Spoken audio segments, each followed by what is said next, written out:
and welcome to That's Girl Speaks. Today is Thursday, June 30th, and this is episode 300 and something. I'm Amy Beth, also as the Fat Squirrel on Ravelry and the Fat SQRRL on Instagram. Hi, how are you? Sorry, my belly is like really making loud noises today, so I hope you get the treat of hearing my belly go. It's very gurgly. Thanks for coming to visit.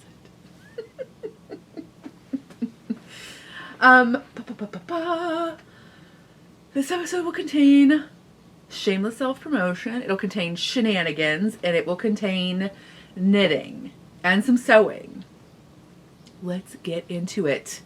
It will also contain this bouffant action throughout.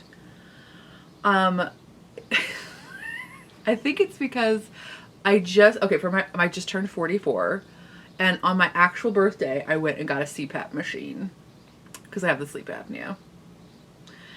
I was diagnosed back at the beginning of January, but there's been like that's the first time I was ever diagnosed. I've never had one of those machines.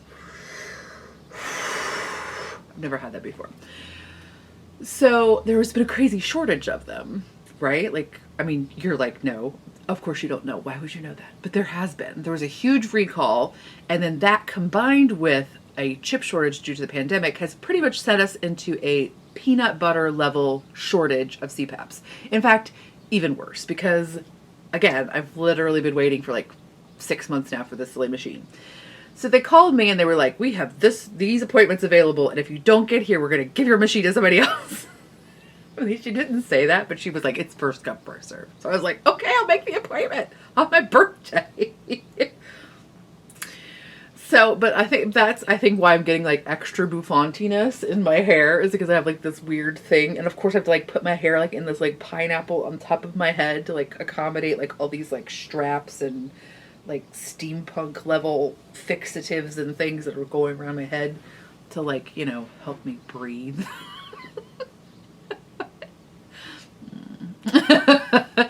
Welcome to 44. So anyway, I think that's why I'm extra bouffanty, but I'm not sure. I'm going with it. But anyway, let's talk about stuff. So I think we'll just do, okay, so first, I'll just do this at the very beginning. Okay, shameless self-promotion. I'm having an update July 15th. I was not going to have one, but then the world got real. I mean, when it's always real, yo. Like, it actually is kind of surreal, but also real, and the combination is messing me up. But nonetheless, neither here nor there. I was actually going to do this fabric for SSK. Are you going to SSK? Are you going to the market? It's the Super Summer Knit Together. It's the end of July. I will be vending at the market and I will be attending the retreat. So I hope to see you.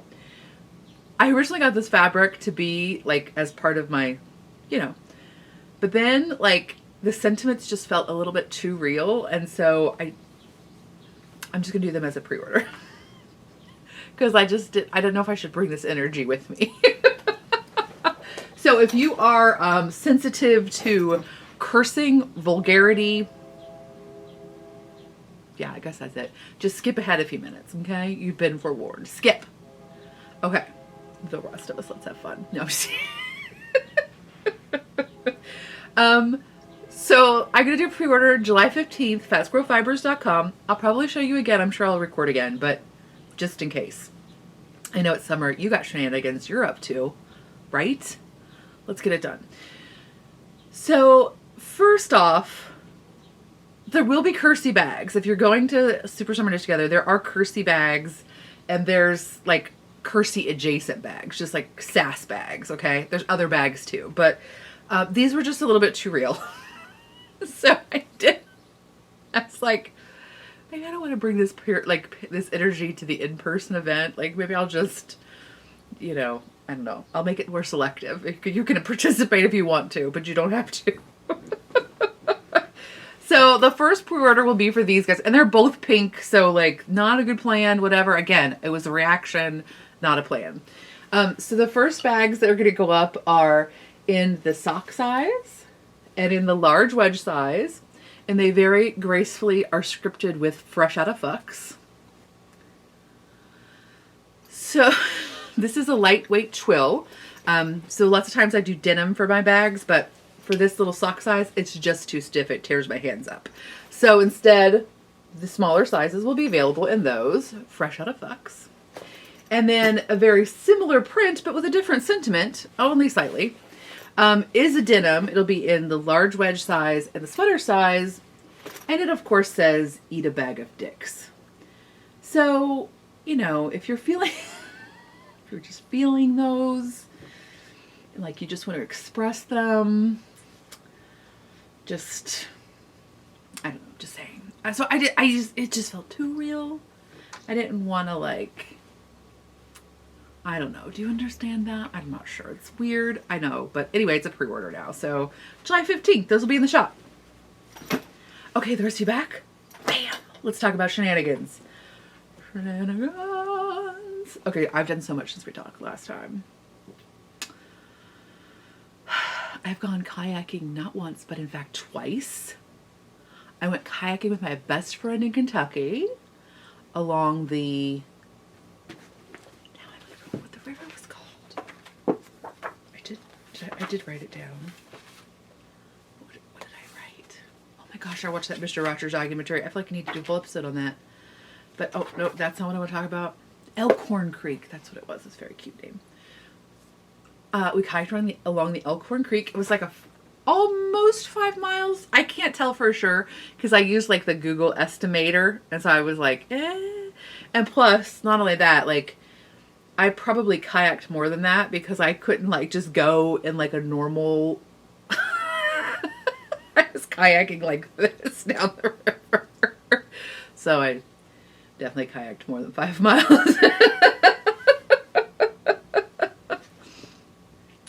And I don't know if you remember last time we talked, I was talking about how frustrated I was that nobody had a kayak for a human being that weighed over 300 pounds. So I contacted this company because they did say they would accommodate a bigger body. And I made my reservation over the phone like it's 1984. I do not like to call people to do things. I will always choose the online option. But he said I needed to call, so I called. And she was like, oh, you'll be fine. And I was like, are you sure? Are you sure? And she was like, oh yeah, you'll be fine. And so I'm thinking, well, maybe they mean that the kayak is like weighted to 375, but like the suggested range is 275. You know what I mean? Like I was like, well, I mean, you know better than I do. So I made my reservation. I showed up. No. No. I was way overweight for that kayak. My kayak, I felt like I was overweight for the kayak because like I hung up on the gravel bed way more often than my buddy. And so I was like, I mean, I know that part of it's because like I just don't know what I'm doing. And like I can't tell by like, I can't read the river to know like which part of it is like going to be deeper than the other part. But like sometimes I literally was behind her and hung up on. So like, I knew it, and then I saw pictures of us. There's no picture of us side by side because hello, we did not have a photographer. But like the picture of her and her boat, like the water is here and her kayak is like here, and then like the picture of me and my boat is like the water is here and my kayak is like right here. It's like barely not taking on water. That's what I'm saying. People are like so afraid of fat people that they're like, oh my gosh, we don't want to make you feel conspicuous and like make a big deal because you need a bigger kayak. Instead, we'll just let you be like in a bad kayak for you for like 4 hours. Yeah, that's a better thing than just like me like having 10 minutes where I'm like, hey, I need a bigger boat than this.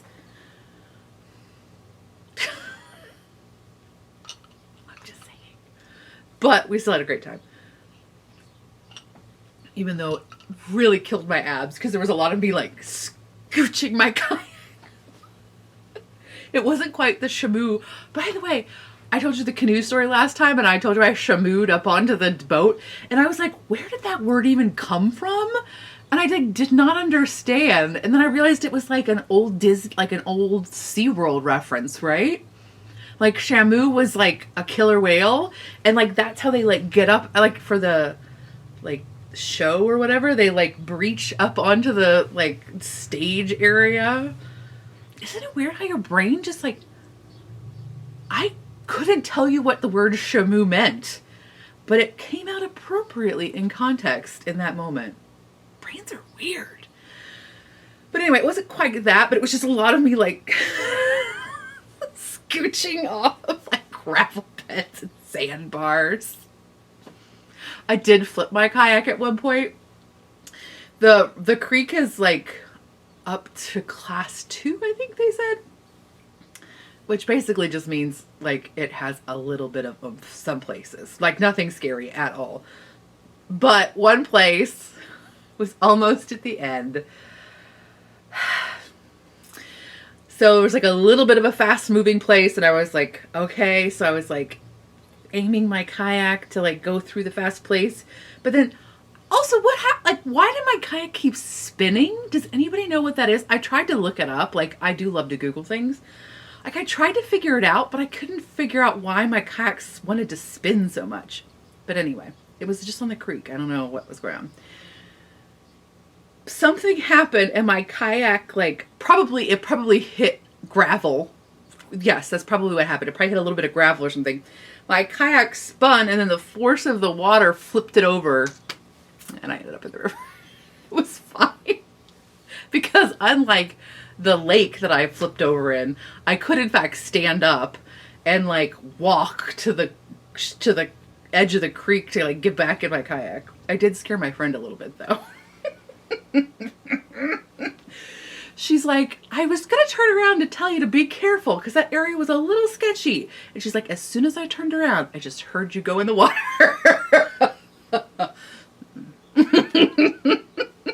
It was fine. I didn't lose anything. It was great. It was getting warm anyway. I was just cooling off. It's fine. But anyway, it was very entertaining. We had a lovely time. And then we went to like a strange restaurant in Frankfurt and ate on the like balcony where there was also the river. So we just had like this, okay, I'm sorry, I'm talking weird. When I coughed, my ears popped in like this strange way. I've also had a headache for like a week and a half now. Okay, it's there. It's gone now. I don't know what it is. Do you ever get that? It's like this, it's just on this side of my head. It's not, I don't think, it's sinusy? I don't know what it is. It's not fun. Anyway. Okay, my ears are still sounding weird. It's very strange to talk. Okay, I'm just gonna let it go. But we ate like beer cheese and pretzels, which is second to a bologna and cheese sandwich, was what I really wanted when we came off the water. Everything that's an outdoor activity that doesn't make me so hot that I want to die makes me want to eat a bologna and cheese sandwich. I don't know what that's about. But anyway, it was lovely. We had like bourbon sidecars. It was fabulous. And then my kiddo and their boyfriend and I all went on the solstice, and we went to Eagle Creek Reservoir, which is our big reservoir up north. It's like a 1,400 acre park, which I had always thought was like one of the biggest parks in the nation, the city parks in the nation, but my kid looked it up and it's like 37 or something. I don't know. I guess I've been wrong. I'm sorry if I lied to you. I didn't mean to. But it's a very big city park. And it's a reservoir. And we had signed up to do this for my birthday, for my husband. We signed up to do this, I think they called it a sunset kayak, a sunset paddle, but it was solstice. So the sun was not setting while we were out there. We kayaked from like 5:30 to 8, and the sunset that night at like 9:30 or something crazy. So there was no sunset, but it was so fun because it was guided. So the fellow who did there was like a 2-guy team. There was like the main guy was like the talker, and the other guy was like clearly there just to like make sure to herd us all and like make sure if there was if anything happened that they could be there.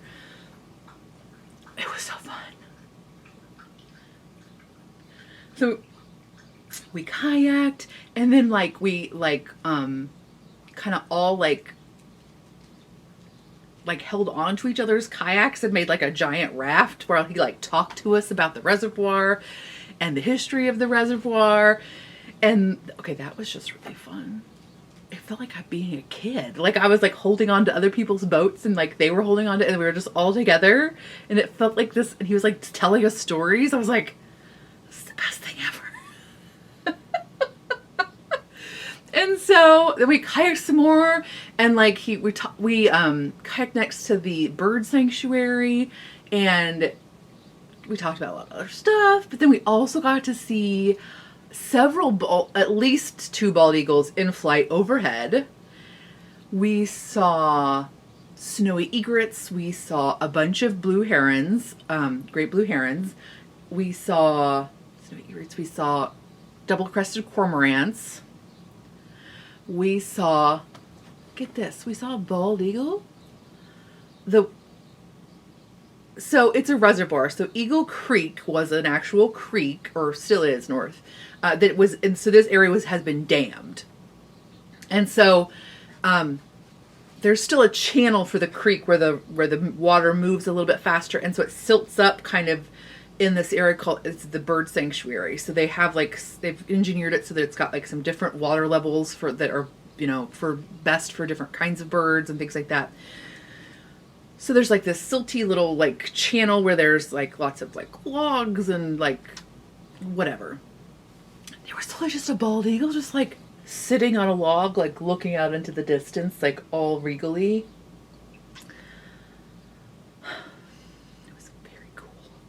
I was not prepared for how exciting the bird action would be, which was silly. But I guess I just didn't realize I didn't actually realize you could go back in there, because you cannot go into the bird sanctuary. And I thought like there's this like big rock wall that kind of like juts out into the reservoir. And I thought that the bird sanctuary was like everything behind that, but it's not. It's just like to the right of that. But you could like go like into this like secret area. And like you could, and then you got to go into an even more secret area. There's a tributary to the Eagle Creek that's called the Fishback Creek. Yeah, I think Fishback Creek. And so there's an old like rusted out like bridge kind of ish looking thing, which doesn't even look like a modern bridge. It's not. It's from like the 50s, because this area was, I think the reservoir was created in like the late 60s, if I'm not mistaken. And so this bridge was there pre that. Because now there's no road there. And so it just didn't even look like a road. I don't know what it looked like. But anyway, but it was a big like hunking metal thing. And like you could like, and it got real silty there, like where it was like a super narrow channel that you could like make your kayak go through. And like we got to go like back up into this creek. Super secret. And it was like the perfect time of year, because if it had been later in the year when the water level was lower, I mean, you could still go, but I would have never known you could have. Okay, I would have been afraid to go back up in there if the guide hadn't told us we could go. I'm sadly such a rule follower. It's pretty lame. But I would have been like, oh no, surely not. That bridge is clearly some sort of marcation that says no, it's not. You could just like go back up in there. In fact, this dude was all like, oh yeah, I like to bring my kayak back up here and beach it and then walk out on the west side of the reservoir, because that side is also public lands, but there are no trails or anything. So there's just like deer trails and stuff. He's like, you can hike back up there. And I'm like, what? Oh my gosh. He was awesome. I was really excited. Of course, I'm like such a brown nose. I'm not a brown noser, but like I've been a teacher, and I hate when you have to ask like questions about like, oh, does anybody know what tree this is? And people are just like crickets, like nobody. So of course I was answering all the questions I would wait a second. All right, it's a sycamore. Because it's so frustrating. But anyway, he was very cute and very knowledgeable. And then he had us sit, like when we went back up the Fishback Creek, he had us like hold on to tree branches with our little kayaks and just like sit there in the quiet for like 4 or 5 minutes and just listen to all the sounds. It was very enjoyable. My teenager is coming. I don't know what they're doing. They're making noise. Why are they going outside? I don't know what's happening. But it was so cool. Oh, and so that was also fun because I got to do a sit-in kayak at that place, and the other place I did a sit-on kayak. Of course, it was a terrible comparison because, like, it was a reservoir versus a river, creek, whatever. And it was obviously a boat that was not well made for my body versus one that was. So it's like not a good comparison. Oh, and then I got it. Okay, before, when I was at the canoe Kadaki place, I got a terrible sunburn. I was like such a dork, and I wore like my rash guard and a hat, and like I thought I wore pants because I was thinking for some reason they had the sit-in kayaks, and so I wore like leggings that were like a 3/4 length or whatever, and I thought, okay, I'm gonna be fine. I'm gonna be completely protected from the sun. Well, they were sit-on kayaks, and like my brain did not even go like, hey, your feet and like 6 inches of your legs are completely exposed to the sun. Okay, thanks for being patient. Everybody just like came home all at once. So the kayaking was wonderful. I did not flip the kayak on the second time. There was like a moment where I was afraid. We had to have the kayaks back to like the rental place by 8 because apparently the like tour guide is not really whatever. It was a thing. And so like it didn't really seem like we had kayaked that far until we were like trying to make it home in time.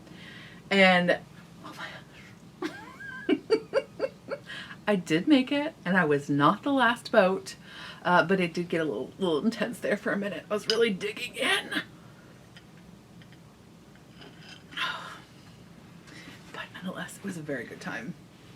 So, and it definitely, again, was just like, we must have kayaks. Because now, I don't know why I just never thought about like being able to take the kayak and like look at animals and stuff. I mean, I should have, because when we went to Kentucky, we saw so many turtles. But that's really kind of all we saw. We did see a lot of turtles though. Like a lot of different kinds of turtles. We saw little like, okay, we saw a lot of turtles. I can't remember what they're all called now because it's been like 3 weeks ago, but it was very exciting. We saw some soft-shelled turtles though. They were very big. I did not luckily see any alligator snapping turtles because they're very scary. But it was lovely. And then what else did we do? We went to the Talbot Street Art Fair, which was awesome. And then there was another thing I was going to talk to you about. What was it? It just happened. It was like a thing. Then we went to Falls of the Ohio State Park, which I have never been to. And it's just outside Louisville, Kentucky on the Indiana side. And it's, what it is actually just like, okay, like I grew up not on the Ohio River, but very near the Ohio River. And, but down towards Louisville, there's this area where there were falls. There's like some islands in the middle of the Ohio River, which I was like, I didn't even know that was possible because like I had never seen an island in the Ohio River before. Apparently it was like a very treacherous area because again, like the river is very navigable up until that place because it like suddenly gets really shallow in areas, especially during different times of the year, and it's rather treacherous. And so now what they've done is they've created a lock for like barges and things like that. But then there's other area where it is dammed off and there are all these fossil beds. So it depends on what time of the year you go, because sometimes I guess it's under, like during like really high water air times, it's not a good time to go. But you can walk down and there are all these like Devonian. So the Devonian period is, I did not know this, I had to look it up. Because sadly, the Interpretive Center, which did cost $9 to go through, did not really situate the Devonian period within like the larger schematic of geological time. I mean, I'm just saying. I'm not upset about giving the money to the Interpretive Center because I know it goes towards the parks, but like it was very like 1980s level. Although there was this really cool area where, so you kind of like the way they situated it is like you kind of went through historically what happened, like through the, whatever. And so they, it was like very like old school Star Trek like models of like the different like sea sponges and stuff. So that was kind of entertaining and enjoyable. But I can't turn on my machine. So the Devonian is, okay, so like I did look this up for you because I didn't know, and so I wanted to share with you. So it's, what is it, right here, right here. So it's very early. It is the earliest, so like this, the start of cartilage fish, the start of seed plants, and so, but what it is just like this, this landmass that we were on used to be like just south of the equator during this time. And so, it was just a big inland sea. And so there's just like all of these sponges, all these horn corals, and like, what are those things called? Brachioids? Is that a thing? No, I don't even know if that's a thing. But anyway, so there's all these just like crazy fossils, and you're just like walking on them. They're everywhere, and it's limestone, and because of the way it's deposited and stuff, a lot of the fossils are black because I don't know geology. I really don't. I wish I knew more about it, but something to do with how like all of that stuff makes oil. So those animals that are preserved and stuff are black, and so they show up really well, except that there's lots of like well, not lots, but there's like a residue of kind of like mud over everything because it fluctuates with the river, and the river deposits muds and things like that. So next time we go going, we're taking a kit with us with like a bucket and some like brushes and some squeezy bottles, because I did see the like naturalist walking around with just a big black bucket of water, and he would like slosh it on stuff and then like show people things, which was, but like it's huge. And I'll put a picture in here like that'll, I hope, maybe give you some perspective of like, I don't know, I'll try to see if you can like tell kind of how big it is. So this like clearly gives you no scale, but I just felt like I had to add it to like, just because I said I would. Sorry. We didn't even walk over all of it. We just like walked over one section of it because some people in my party had low blood sugar and needed food.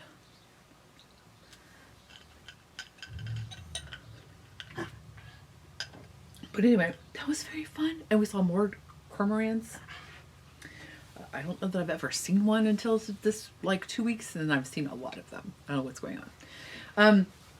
But yeah, it was super fun. So if you're in the area, I do recommend that you still go through the $9 through the interpretive center, because I mean, you just have to, but I won't do it again, I don't think, unless I bring a guest. Okay, but then let's talk about knitting. Maybe. Oh, let's talk about sewing first. Let's talk about sewing.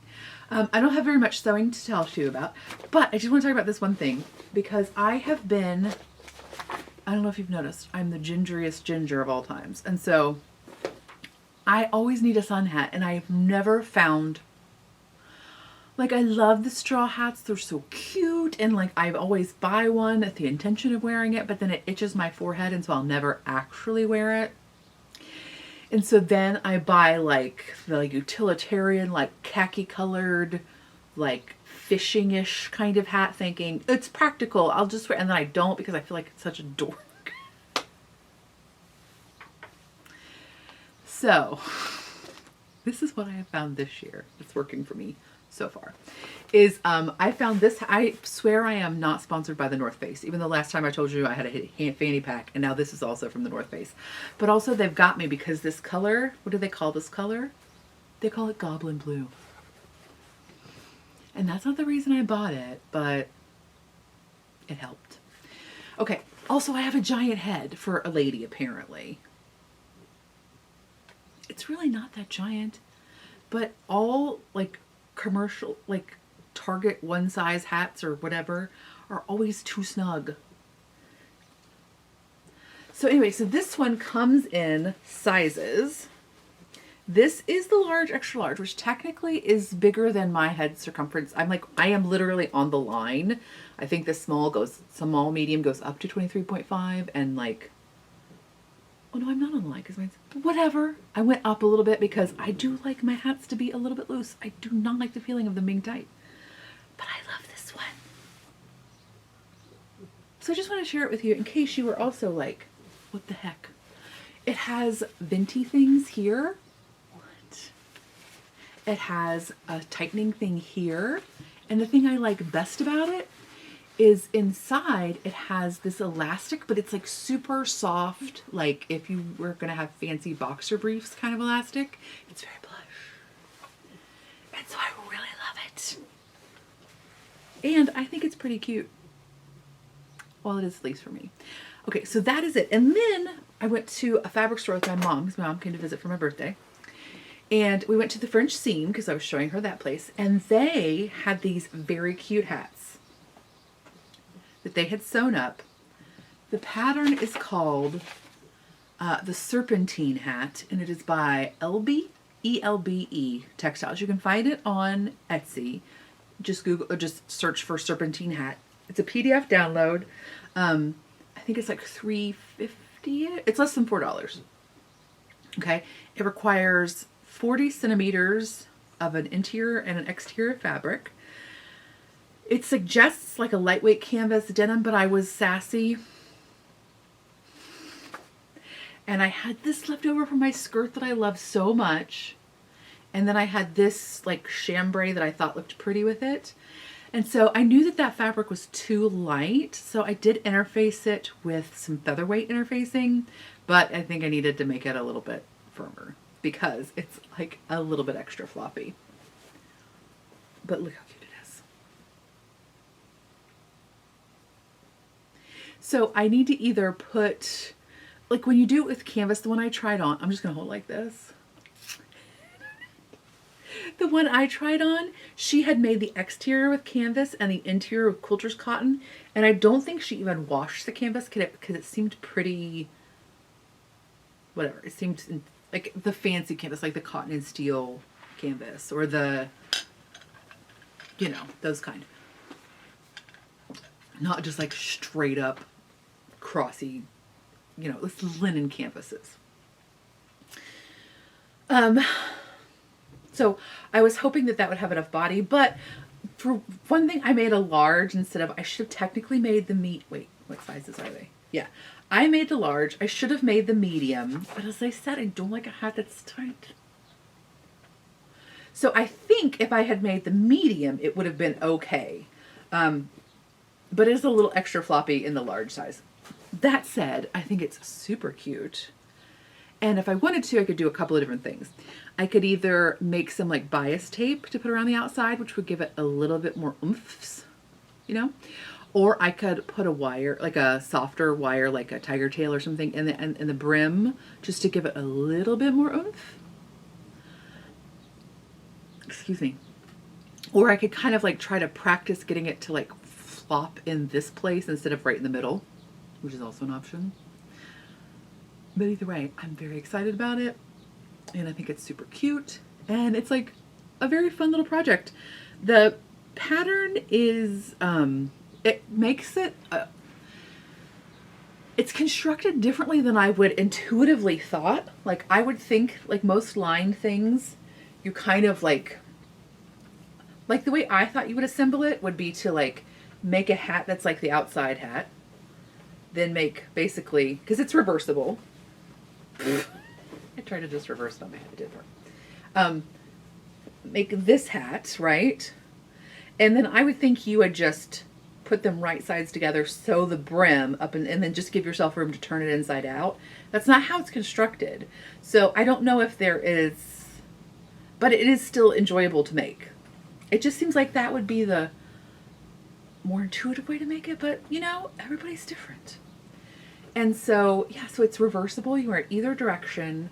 And I do still think it's cute, even though it's a little extra floppy. Because again, it's like a lightweight chambray as well. And just one layer of featherweight interfacing. I might have used like the slightly heavier interfacing might have made it stand out a little bit better, but it's still going to work and it's still going to be fine. So I think I'm going to make some more of those because I think they're super cute. So of course, as soon as I spend actual money on one, I find a pattern that I like for it. I've looked for several patterns. I just never found one that I liked. And then, of course, like 2 days after I buy this, I'm going to take the tags off. Whatever. It's fine. Now I have 2 sun hats, and I'm about to have more. Oh. Because I'm a fancy redhead about town. The only reason I wanted to make it out of the lighter fabric was because it's also hot. It's hot outside. So that's another reason I wanted to make it a little bit lighter fabrics. But yeah, I'll experiment again. Like I could just make the brim slightly narrower. That would keep it from being quite as floppy or anything like that. And again, I think if it was just a little bit, if I used the correct size, which was 1 size smaller, I think it would be firmer on my head and therefore would push the brim out a bit more. But I think it's still pretty cute. And I don't want to look at other things anyway. That's it. So that's my sewing. And then let's talk about knitting. I have finished objects and like the prettiest hair ever. So my first finished object is I finished my, it's called section cut cowl. Okay, so I did do something strange. I couldn't help it. So you knit this, I knit it with some hand spun that I made from a Knit Spin Farm bat, and the gray is Brooklyn Tweed, fingering weight. Okay, so you make this, it's reversible, like one's like this kind of the same-ish on both sides, okay? And you're supposed to just make it like a tube and join it like you would normally think of a cowl, right? Right. However, I had this moment when I was about to stitch it up because you graft it together. And I just had this moment where I realized that I could Mobius it. Okay, so it's supposed to be like this. Bam. Okay. But I had this moment when I was getting ready to seam it that I could Mobius it and that would be very satisfying to me. So I did. And so then the exciting thing is after you seam it, you do like this little bit of contrast edging. And because it's a Mobius, like normally you would have to do it on both sides, right? Well, it's a Mobius, so it's just one long edge. So that was very satisfying. And so now it has this like fun little twist in it too, which I like. So that's how mine is different because I can't ever go on book. But it made it very exciting for me to do the finishing. So it's very enjoyable, very easy to do like while you're doing like watching television or something like that. You could do it like how she's got it where you're kind of like changing the length of your things. You could do it randomly where you like roll a die every time and make your little welts different lengths. You can make it a Mobius, you can make it a long tube, you just do you. Very enjoyable. And then I also finished by... So this is my recalibrate top. Sorry, like it got cut off weird. I don't know what happened. Also, the cropping is strange here in this video, and my face is weird. I don't know what's going on, y'all. But here it is. I'm actually quite pleased with it. That was me showing you like where my underbust line is versus where like my bendy waistline. Yeah, I like it. Here it is on my body. Okay, so yay. Okay, this is a really fun knit, y'all. I'm not gonna even fib to you. It's super fun. Okay, like it's like the fun of knitting a shawl, but you get a sweater instead. It's kind of that. Like it's very enjoyable. I don't know. It just the level of modularity of it is enough that it just. I don't know. You're like never doing something like where you're like, oh gosh, I have to figure something new out. It's just like, oh, I have to figure like this much out. Where you're like, oh, okay, now I can go to that section and do that part.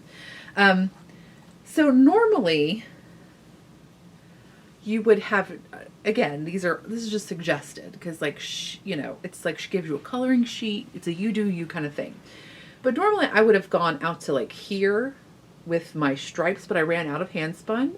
So I ran out of hand spun. So I just started in this color and then made the sleeve cup and the side little side panel with that color. So it worked really well for not being sure how much yarn I had. This was also knit in sport weight probably bordering on DK, to be honest, but sport weight, instead of the fingering yarn as suggested. And it's very easy to modify because she gives you a great diagram of what your thing is going to look like and how much, like what the measurements are, for example, on this like little panel for your size. So even if you're not using the same gauge, it's very easy to kind of modify to what you're looking for. And for example, I did not do as much on my bottom border as was suggested because I liked the length of it. You know, it's just, if you're in a body that might be changing sizes, or like it just hasn't landed at your like resting place yet, it's much easier to take this apart than it would be like a regular sweater and change its size, because you could just like take out this little side panel and the little bit of extra on the sleeve. And then you could either make your side panel wider if you needed it to be wider, or you could make it narrower, or like just make it disappear altogether and seam it up that way. So yeah, there's a lot to be said. It's a very pleasant pattern to work with. Hence me casting on another one.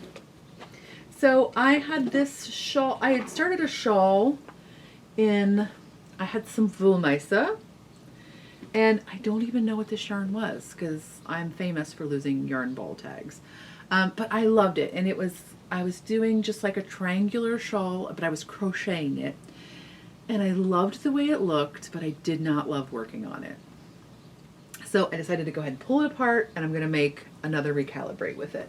So I just started it. This one is fingering weight, and it is a little bit tighter than the suggested gauge because that's just what I prefer. But so again, like she's giving you measurements, it's easy to kind of work it in. But here is mine so far. Yeah. It's kind of hard to tell, but that's the panel that goes in the middle, and that's the sleeve.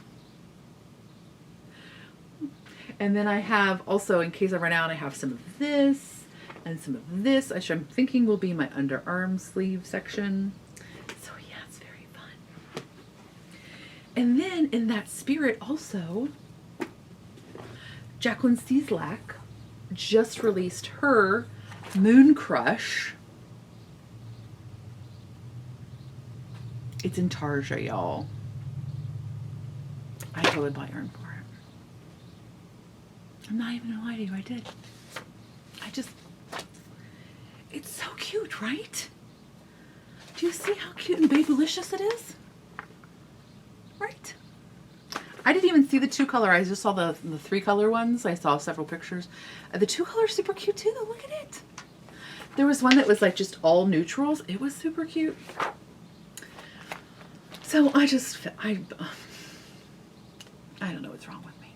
I mean, I do. It's fun. So I'm going to cast on this too. This just came today. This is also, it's called Galileo. This is Knit Picks. I don't think I've ever knit with this before. I did not want to do just a pure linen because I tend to catch, like I have sweaters that are made of Lindy chain, which is a Knit Picks, and I have one that's knit with Quince & Company's linen. I don't love knitting with linen, but I especially for some reason, like I catch them on everything and they snag. So I just don't think it's, it drives me crazy. So I'm going to try this one. It is a 50% merino, 50% viscose from bamboo.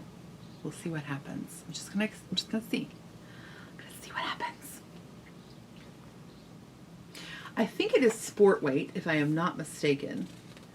And it looks like they were kind of like sport to DK for the yarn suggestions. You can knit it as a crop or as a full length sleeveless.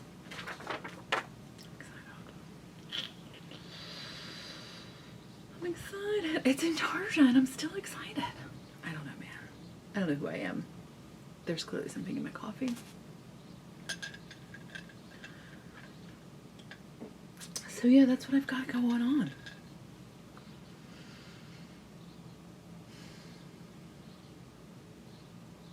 Things are crazy, but I'm trying to have fun. I hope you can find time to have fun. And that doesn't negate like how crazy everything is, but Maybe it just gives you a little bit of extra fuel to like push through the crazy. I fell down a backpacking hole. Are any of you backpackers? Do you want to go backpacking? Do you live in the Midwest? I'm not quite ready yet. I need to do some more training. I need to get some more gear. I have my little, this is my backpacking savings bin. This is my birthday money that I'm saving for my backpack. and my sleeping pad. Am I gonna make my own sleeping quilt? Maybe, because it's really hard to find fat people with backpacking gear. Surprise! But I don't know. I wanted to do it for so long. And now I'm just like, I'm 44. I gotta do it soon. I convinced my best friend that, who just is not interested in backpacking, by the way. She loves to hike, she loves to walk, she loves to do those things. She loves the water, but she's not keen on camping. But I did convince her that when we're 50, we have to go to, oh, what is it? Sleeping Bear Dunes in Michigan, Manitou, South Manitou, North Manitou Islands, that we're gonna go backpacking when we turn 50. But I gotta know what I'm doing before then, y'all. I can't just like, we can't both be new at it. Well, we can, and that would be fine. But I also don't want to wait that long. Oh my gosh. But I also have to find somebody to go with, because my teen will go with me, but I also just want to go as a real person and not a mom. I mean, I don't mind going as a mom at some point, but I would also just like to experience it on my own. Do you know what I mean? And not like have to worry about another human being in the same way you would worry about your, like, you know, if you're going with somebody else, obviously you want them to be safe and you're like, you know, you're in this together, but it's a different level of care than like, and like if the person you're with like complains about getting bug bites, you don't feel like it's your responsibility that they're getting bitten by bugs. Do you know what I mean? That's just, that's where I'm at. Okay.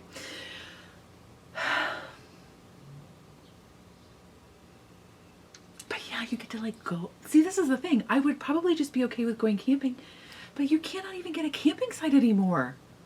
Jeez, does everybody own an RV? We don't. We just tent camp. But like, unless you plan to go camping like 6 months ahead of time, you can't get a campsite anymore.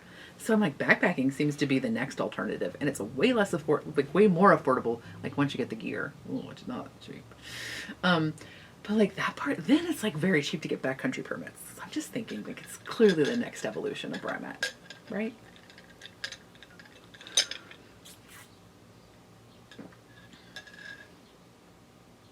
I don't know. Is it crazy? I mean, don't tell me it's crazy because I just won't listen to you. But do we need to have like a 2 overnights knitting backpacking crew? Do we need to do that? I'm just saying, I can easily travel to Illinois, Michigan, Ohio, or Kentucky. Parts of Tennessee, maybe even.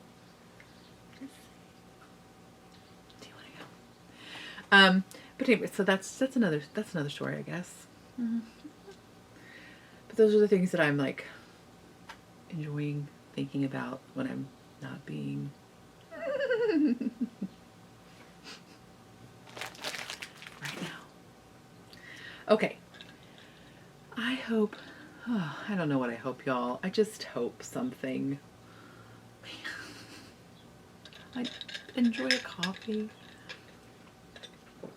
or a non-caffeinated drink of your choice, but ice dye something, pet a dog, squeal when you see a turtle.